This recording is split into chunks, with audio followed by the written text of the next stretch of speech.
다윗은 왕좌에 오르고 또 그동안 되찾지 못했던 예루살렘 성을 찾은 후에 여호와의 궤를 예루살렘으로 옮길 계획을 세웠습니다. 여호와의 궤는 법궤, 언약궤, 또 증거궤라고도 하는 지성소 안에 모셔진 하나님의 임재를 상징하는 하나님의 여호와의 궤입니다. 이스라엘 백성들은 시내산에서 여호와의 궤, 이 언약궤를 만든 이후에 그 이후로 계속 이 궤를 따라 행하였습니다. 이렇게 이스라엘 백성들이 광야 40년 여호와의 궤를 앞세워 그를 따라 이동했고, 요단강 앞에 섰을 때 여호와의 궤를 맨 제사장들이 가장 먼저 발을 강물에 닿으니까 강물이 끊어집니다. 그것을 인하여 마른 땅을 건너 가나안 땅으로 들어갔습니다. 첫 성인 여리고성을 돌 때에도 이 언약궤를 가장 앞세워 돌았습니다. 그런데 가나안 땅에 들어와서 이스라엘은 여전히 우상을 숭배합니다. 사사시대 블레셋과의 전쟁이 일어나자 분리하여 여호와의 궤를 메고 나갔다가 그 백성이 블레셋에 지고 이 언약궤를 빼앗겨 버리는 그런 일이 생겼습니다. 이 언약궤를 빼앗아간 블레셋은 이 여호와의 궤, 언약궤가 있는 그때 놀라운 아주 엄청난 일이 일어납니다. 그들이 숨겼던 우상, 다곤 신상이 무너지고 목이 부러지고 또 악한 독종이 생기고 그에 많은 재앙이 일어났습니다. 이것은 여호와의 궤가 스스로 그 블레셋에서 그 적들을 물리치고 다시 돌아오게 되는 것이죠. 더 이상 여호와의 궤를 자기들이 감당할 수 없으니까 사무엘상 6장에 보면 블레셋 사람들이 그때까지 멍에를 메어보지 못한 젖나는 소 둘을 끌어서 수레를 끌게 합니다. 그리고 송아지들은 떼어 집으로 돌려보내고 여호와의 궤를 가져다 수레에 싣고 그와 함께 속건제를 드릴 금 보물을 상자에 담아서 궤 옆에 두고 그것을 보내어 가게 합니다. 과연 이것이 자기들이 겪는 재앙이 여호와의 궤 때문인지 보기 위해서 그것을 이스라엘 땅으로 돌아가게 하는 것이죠. 그런데 놀랍게도 암소가 울면서 새끼에게로 가지 않고 좌로나 우로나 치우치지 않고 벳세메스로 갑니다. 이것을 보고 그들의 재앙이 바로 여호와의 궤로 인한 것임을 알았습니다. 한편 사무엘상 6장 19절에 보면 이 수레가 벳세메스라는 곳에 도착했습니다. 유대 민족 벳세메스 땅에 도착했을 때 이 언약궤, 돌아온 언약궤를 보려고 사람들이 들여다보다가 그곳에서 70명이 죽임을 당합니다. 놀라운 비극이 일어난 것이죠. 이때부터 여호와의 궤를 그 지역 아비나답의 집에 들여놓습니다. 그리고 그의 아들 엘라사를 구별하여 지키게 합니다. 이게 사무엘상 7장에까지 나오는 내용입니다. 그런데 사무엘상 7장부터 오늘 사무엘하 6장까지 그 긴 시간, 적어도 30년 이상 이 여호와에게는 그때 두었던 아비나답의 집에서 방치되어 있었습니다. 30년 넘게 사람들이 거의 잊어버릴 정도로 방치되어 있었습니다. 말씀드린 대로 다윗이 왕좌에 오르자마자 그 문제를 해결하기로 작정합니다. 그래서 다윗은 여호와의 궤를 옮겨오는 작업을 하기 위해서 온 백성을 동원합니다. 온 백성 가운데 3만 명을 동원합니다. 그리고 거국적인 행사를 진행합니다. 온 나라의 축제처럼 온 나라의 행사로 이 여호와의 언약궤를 가져오는 작업을 시작합니다. 그것이 오늘 사무엘하 6장 오늘 읽었던 본문 앞부분에 가장 1차로 이 여호와의 궤를 가져오는 작업에 대한 이야기입니다. 그런데 그 작업을 시작하고 온 백성이 모여서 축제를 하며 여호와의 궤를 옮기는데 그 과정에서 우사가 죽임을 당합니다. 그래서 그곳에서 멈추고 3개월 동안 이 여호와의 궤를 옮기는 일이 중단되었습니다. 왜 이런 일이 일어났을까요? 율법에 의하면 여호와의 궤는 고핫 자손 레위인이 메고 옮기게 되어 있었습니다. 그런데 다윗이 여호와의 궤를 아비나답의 집에서 옮기고자 할 때 어깨에 매지 않고 새로 만든 수레에 싣고 나왔습니다. 제사장의 두 아들 우사와 아요, 이 사람이 수송의 임무를 맡았습니다. 이 사람은 부모 때부터 그 아비나답의 자손들입니다. 태어날 때부터 그곳에 여호와의 언약궤를 모신 것을 보고 자란 사람입니다. 그런데 그 말씀대로 하지 않은 것이죠. 황소가 끄는 수레에 언약궤를 싣고 행진을 시작합니다. 여러 가지 악기가 울리고 합창단은 노래를 부릅니다. 아마 3km까지는 모든 게 순조로웠습니다. 그런데 나곤의 타작마당에서 소들이 뛰자 수레가 흔들리고 언약궤가 기웃덩거렸습니다. 땅바닥에 떨어지기라도 한다면 큰일이라고 생각한 그 우사가 급히 손을 내밀어 붙잡았습니다. 바로 그 순간 하나님이 그를 치셨습니다. 성경 오늘 7절에 보면 그가 거기 하나님의 궤 곁에서 죽었습니다라고 전합니다. 뜻하지 않게 돌연히 벌어진 이 불상사로 인해서 한참 고조되었던 행진 분위기가 다 엉망이 되어버린 것이죠. 이 모습을 본 다윗이 하나님을 두려워하여 그 모든 행사를 취소하고 중단했습니다. 그리고 그 언약궤는 그곳에 있는 오벳에돔이라는 사람의 집에 보관했습니다.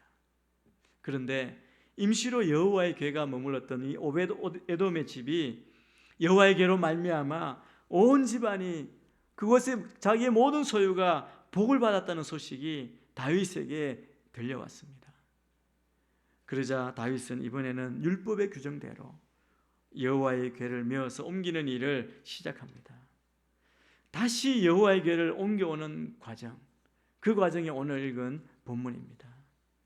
그런데 이 과정에서 우리가 주목하는 것은 이 옮겨오는 그 과정에 다윗의 기쁨이 말로 다할 수 없었다는 것입니다.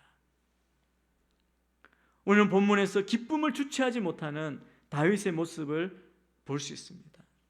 다윗은 힘을 다해 춤을 추었습니다. 이런 다윗에게서, 이 다윗을 통해서 우리가 본받아야 할 모습, 본받아야 할 신앙이 있습니다. 신앙의 자세가 있습니다. 여러분, 이번에는 아무도 죽지 않았습니다. 이전에는 한 사람이 죽었죠. 다윗은 기뻐 오히려 춤을 춥니다. 한 사람이 죽고, 그런데 다른 한쪽은 기뻐 춤을 추는 것입니다. 이 사건이 우리에게 주는 교훈이 있습니다. 좀 더 구체적으로 보면 우리는 늘 하나님의 임재를 간절히 갈망합니다. 우리는 하나님의 임재를 소원하며 우리가 이렇게 이야기합니다. 온 마음 다해 하나님만 사랑합니다, 사랑하겠습니다라고 고백하는 우리에게 오늘 말씀하시는, 우리에게 들려주시는 하나님의 뜻이 무엇인지를 오늘 살펴보기를 원합니다. 가장 먼저는 우리는 다윗을 통해서 하나님께서 우리에게 말씀하시는 대로, 하나님의 말씀하시는 방식대로 행해야 한다는 겁니다. 다윗은 그것을 보여주었습니다. 하나님께서 말씀하시는 대로, 방식대로 그렇게 행함으로 하나님을 예배하고 하나님께 영광 돌리고 하나님을 존중해 드리는 믿음을 나타내는 것입니다. 성전에 있는 그 물품, 그것은 성물이죠. 그것은 하나님께서 말씀하실 때 반드시 레위 족속이 어깨로 메어서 운반하라는 것, 이것이 분명한 하나님의 명령이었습니다. 아울러 그 매는 일은 명백하게 고앗 자손이라는 구별된 사람에 의해서만 행해져야 한다 말씀하셨습니다. 그러나 우사는 하나님께서 정해주신 방법인 어깨로 여호와의 궤를 매기는커녕 그가 한 방법은 당시 이방인이었던 블레셋 사람의 방법을 따라 수레를 이용했습니다. 그들이 가져갔던 그 언약궤를 감당할 수 없으니까 돌려보낼 때 했던 그 방법을 한 것이죠. 우사가 정말 하나님을 경외하고 진심으로 하나님을 존중하고 예배하기를 원했다면 하나님의 임재를 상징하는 그 여호와의 궤를 그렇게 다루지 않았을 것입니다. 하나님께서는 분명하게 이 거룩한 물건의 손대는 자는 죽는다라고 분명히 밝혀 놓으셨음에도 불구하고 그는 자기 생각대로, 자기 방법대로 했습니다.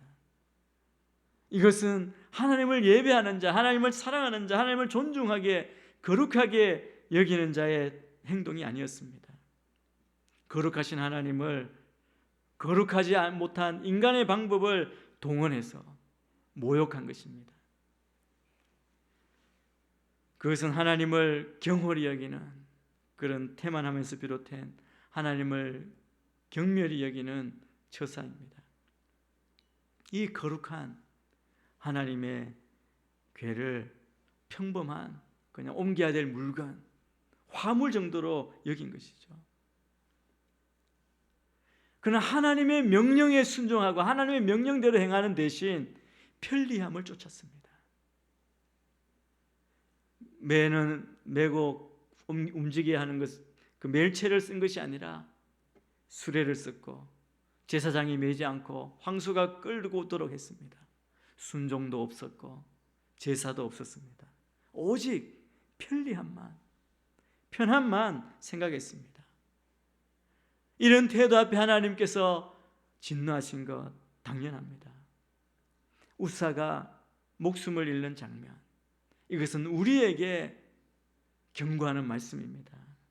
이 시대 우리는 아무 때나 편리하게 교회에 올 수 있고 언제든지 성찬에 참여할 수 있습니다. 언제든지 좋은 말씀을 들을 수 있는 우리에게 엄숙하고 오싹한 경고를 줍니다. 하나님의 메시지는 분명합니다. 거룩하신 하나님 앞에서 마음을 흩뜨리지 마라. 하나님께 오직 집중하고 하는 말씀대로 순종하라는 것입니다. 주님은 편리한 수레에 실리시는 것도 말 못하는 짐승이 이끄는 것도 원하지 않으셨습니다. 하나님은 그의 백성, 하나님의 자녀를 찾아오셨습니다. 하나님은 누구의 생각, 인간의 방법이 아니라 오직 그분의 거룩한 뜻에 따라 우리 가운데 임하십니다. 그래서 우리는 계명을 지키고 우리의 마음을 청결하게 하고 온전한 고백이 이루어졌을 때 그때 비로소 하나님이 우리 가운데 임재하십니다. 우사의 참혹한 죽음을 목격한 다윗은 참담해진 마음으로 예루살렘으로 돌아갔습니다. 그러나 석 달 뒤에 말씀대로 왕은 다시 여호와의 궤를 가지러 돌아왔습니다. 이번에는 그전과 달리 말씀에 따라 행진이 시작된 것이죠. 황소가 끄는 수레에 싣지 않고 제사장들이 직접 여호와의 궤를 짊어졌습니다. 편리함을 따르는 대신에 희생의 제사를 드렸습니다.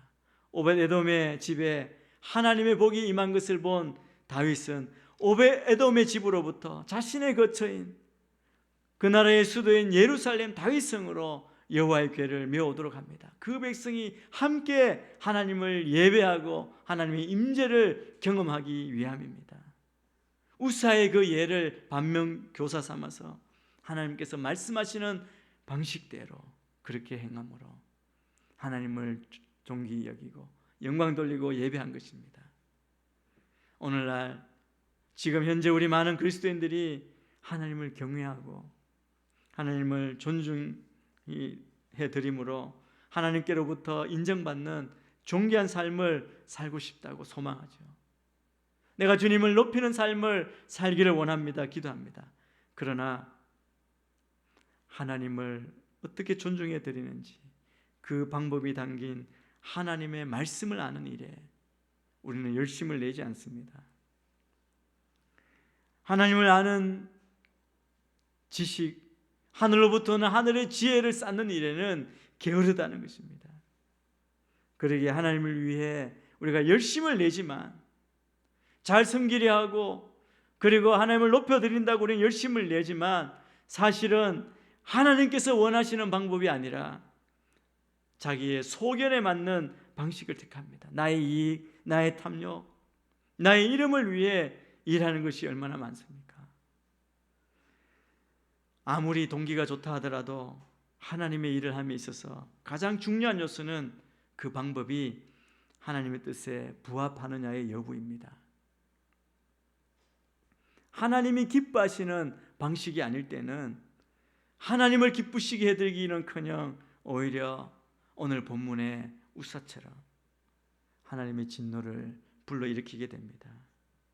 그래서 우리는 하나님의 뜻을 알기를 애써야 합니다. 하나님의 말씀을 연구하는 일에 열심을 내야 합니다. 그래야 하나님의 말씀대로, 하나님의 뜻대로 하나님이 기뻐하시는 일 우리가 행할 수 있습니다. 우리가 이 하나님의 말씀을 알 때 그것을 바탕으로 해서 하나님께서 원하시는 방식대로 삶을 가꾸어 나갈 수 있을 것입니다. 그럴 때 비로소 하나님께 기쁨을 드릴 수 있고 우리의 생에는 유익함과 열매가 있게 되는 겁니다. 또 다윗을 통해서 우리가 배울 수 있는 모습이 있습니다. 이 다윗의 모습은 하나님만 온전히 기뻐한 모습입니다. 이 다윗의 본을 쫓아 하나님만 온전히 기뻐한 다윗의 신앙, 이 신앙을 본받아야 합니다. 여호와의 궤는 하나님께서 임재하시는 곳입니다. 이것을 모신다는 것은 곧 하나님을 모시는 것입니다. 여호와의 궤를 만 사람이 이제 옮길 때 6발짝을 움직이자 다윗이 괜찮구나 너무 기쁜 나머지 살찐 소와 송아지를 잡아 예배를 드립니다. 그리고 나서 다윗은 하나님 앞에서 힘을 다해 춤을 추었습니다. 다윗은 하나님을 기뻐하며 예배할 줄 아는 믿음의 사람이었습니다. 오늘 본문 가운데 13절 14절 말씀을 우리가 함께 읽겠습니다. 시작. 여호와의 궤를 맨 사람들이 6걸음을 갔을 때 다윗은 소와 살찐 양으로 제사를 드렸습니다. 다윗은 배에 옷을 입고 온 힘을 다해 춤을 추었습니다. 다윗은 희생 제물을 바치고 주님 앞에서 있는 힘껏 춤을 추었습니다. 히브리어 원문에는 이 춤추는 모습을 다윗이 원을거리며 빙글빙글 돌고 이리저리 뛰어다니며 공중으로 솟는 그런 장면을 선명하게 묘사하고 있습니다. 그냥 여기 다윗이 춤을 출 때 할 때 그냥 흥이 나서 발장단 맞추고 그냥 어깨 들썩이고 마지못해 추는 모습이 아닙니다. 앞장서서 춤추고 기뻐하며 행렬을 이끌어 가는 것입니다. 성경을 다 뒤져봐도 여기 말고 다윗이 춤췄다는 기록이 없습니다. 골리앗을 죽이고도 춤추지 않았습니다. 임금이 된 게 너무 기뻐서 춤을 췄다는 얘기도 없습니다. 예루살렘을 차지한 뒤에도 춤판을 벌이지 않았습니다. 그러나 하나님의 임재가 예루살렘에 들어오는 이 순간만큼은 그가 잠잠히 앉아 있을 수 없었습니다.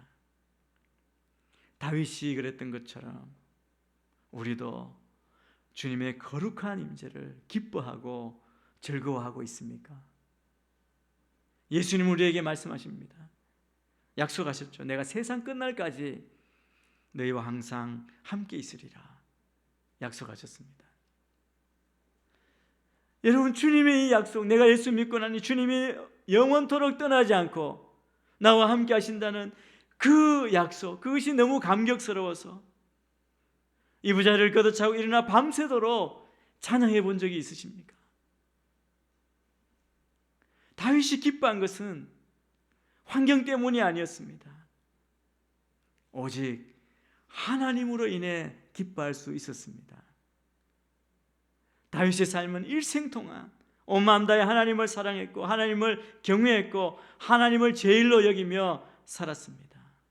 그렇기 때문에 다윗은 하나님의 사랑을 받았습니다. 내 마음에 합한 자라는 이야기를 들었습니다. 하나님으로 말미암아 기뻐할 수 있었습니다. 우리의 삶이 우리를 향한 하나님의 사랑을 기억하며 날마다 매 순간 우리 안에 계신 하나님으로 인해 기뻐하며 춤추며 살아가는 성도님들이 다 되시기를 주의 이름으로 축원합니다. 다윗의 오늘의 본문의 모습을 통해 우리가 또 배울 수 있는 것이 있습니다. 다윗의 삶의 정의는 본인이 이렇게 말합니다. 여호와 앞에서 내가 행했다고 말합니다. 여호와 앞에서 살아가는 다윗의 신앙을 본받아야 합니다. 성경은 다윗이 법궤를 들여오면서 행한 일에 대해서 14절과 16절에서 여호와 앞에서라고 표현하고 있습니다. 그리고 다윗 스스로 미갈 앞에서도 이야기하죠. 21절에서 두 번이나 자신의 행동에 대해서 하나님 앞에서, 여호와 앞에서라고 표현하고 있습니다. 다윗은 사람들 눈치 보지 않고 하나님 앞에서 최선을 다했습니다. 다윗이 임금입니다. 왕입니다. 왕으로서의 채통을 지켜야 한다는 것 모를 리가 없었습니다. 한 나라 왕으로서 채통, 위엄, 권위 다 중요합니다. 그러나 다윗에게는 그것보다 하나님 앞에서 감사하며 기뻐하며 영광을 올리는 것이 더 중요했습니다. 그래서 다윗이 하나님의 궤를 모셔오는 것이 너무 좋아서 춤을 추다가 뒤에 보면 그만 속살이 다 드러났습니다. 다윗은 하나님 앞에서 자기가 왕이라는 것도 잊어버릴 만큼 하나님의 은혜에 깊이 빠져 있었던 것입니다. 다윗은 하나님을 기뻐하고 즐거워하는 일에 사람을 의식하지 않는 사람이었습니다. 늘 하나님 앞에서 어린아이처럼 순수해질 줄 아는 사람이었습니다. 그런데 이 모습을 궁궐 창에서 다윗을 내려다보던 다윗의 아내 미갈은 다윗을 마음으로 업신여겼습니다. 다윗의 순박한 믿음, 그 믿음과 미갈의 외식적인 믿음의 비교가 되고 있습니다. 우리에게도 남을 의식하는 외식의 껍질이 있지 않습니까? 미갈과는 다른 모양일지 몰라도 아직도 은혜 안에서 완전히 자유롭지 못하고 마음껏 찬양하고 하나님 앞에서 뛰어노는 것이 잘 되지 않는 우리의 모습입니다. 우리가 함께 모여 주님 앞에 예배할 때 예배 시간은 하나님께 집중하는, 하나님만 바라보는 시간입니다. 하나님을 찬양하고 함께 기도하고 하나님의 말씀을 듣는 시간입니다. 이 예배 때만큼은 주변 사람 잊어버리고 좀 더 하나님께 집중할 필요가 있습니다. 미갈은 다윗이 돌아오니까 비웃으며 말합니다. 우리 20절 말씀을 우리 함께 같이 한번 읽겠습니다. 시작. 다윗이 자기 가족을 축복하려고 집에 돌아왔습니다. 그때 사울의 딸 미갈이 나와 다윗을 맞으며 말했습니다. 오늘 이스라엘의 왕이 정말 볼만하시더군요. 신하의 계집종들 앞에서 몸을 드러내시다니요. 미갈이 오늘 이스라엘의 왕이 정말 볼만하시더군요. 신하의 계집종들 앞에서 몸을 드러내시다니요.